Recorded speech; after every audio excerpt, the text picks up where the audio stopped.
ఎప్పుడు లేనంత గట్టిగా కుంభ వృష్టిగా వర్షం పడుతోంది. సముద్రంలో అలలు ఉప్పొంగిపోతున్నాయి. ఇదంతా చూసి సత్యవ్రతుడు నవ్వుతూ కళ్ళు మూసుకొని ఓం నమో నారాయణ అని అంటున్నాడు. కళ్ళు తెరిచి చూడగా తన కళ్ళ ముందు విష్ణువు చెప్పినట్లే ఒక పడవ అతని దగ్గరికి వచ్చింది. వెంటనే మొత్తం విత్తనములు, ఔషధములు ఆ నావలో పెట్టి సత్యవ్రతుడు మరియు సప్త ఋషులు అందరూ ఎక్కి ప్రయాణం మొదలు పెడతారు. అందరూ ఓం నమో నారాయణ అనే మంత్రం జపిస్తూ ఉంటారు. అకస్మాత్తుగా వాళ్ళ ముందు ఒక పెద్ద అల పడవని ముంచడానికి వస్తుండగా సముద్రంలో నుండి ఒక పెద్ద ఆకారంలో ఉన్న ఒక బంగారు చేప లెగిసి ఆ అలకు అడ్డుపడుతుంది. అందరూ విష్ణువు రూపంలో ఉన్న మత్స్య అవతారాన్ని చూసి అందరూ పులకరించిపోతారు. ఆ అల రాగానే వెంటనే వాసుకి సర్పం కూడా అక్కడికి వస్తుంది. అలా ఆ సర్పాన్ని తీసుకుని మత్స్య కొమ్ముకి ముడివేస్తాడు. ఆ చెమ్మ చీకటిలో సప్త ఋషులు యజ్ఞాలు చేస్తున్నారు. పెద్ద పెద్ద అలలను విష్ణువు ఆపుతూ వెళుతూ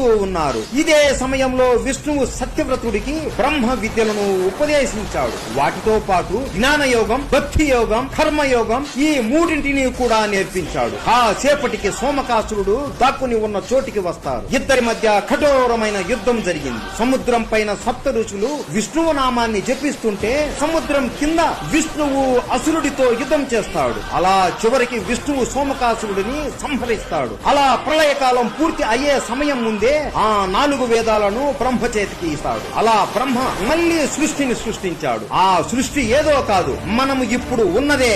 ఈ సత్యవ్రతుడు భూమి మీద మొట్టమొదటి మనిషి మను అని చెబుతారు. అలా వీళ్ళ నుండే మనుషులు అందరూ జన్మించారు అని కూడా చెబుతారు. బ్రహ్మ సృష్టిని సృష్టించడం ప్రారంభించింది ఉగాది రోజునే.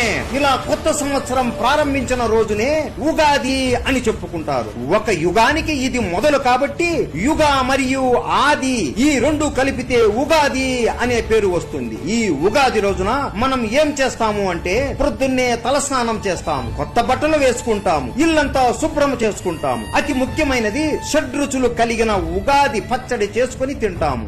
ఇది ఉగాది పండుగ వెనుక ఉన్న కథ. ప్రతి ఒక్కరికి వీడియో నచ్చింది అని భావిస్తున్నాము.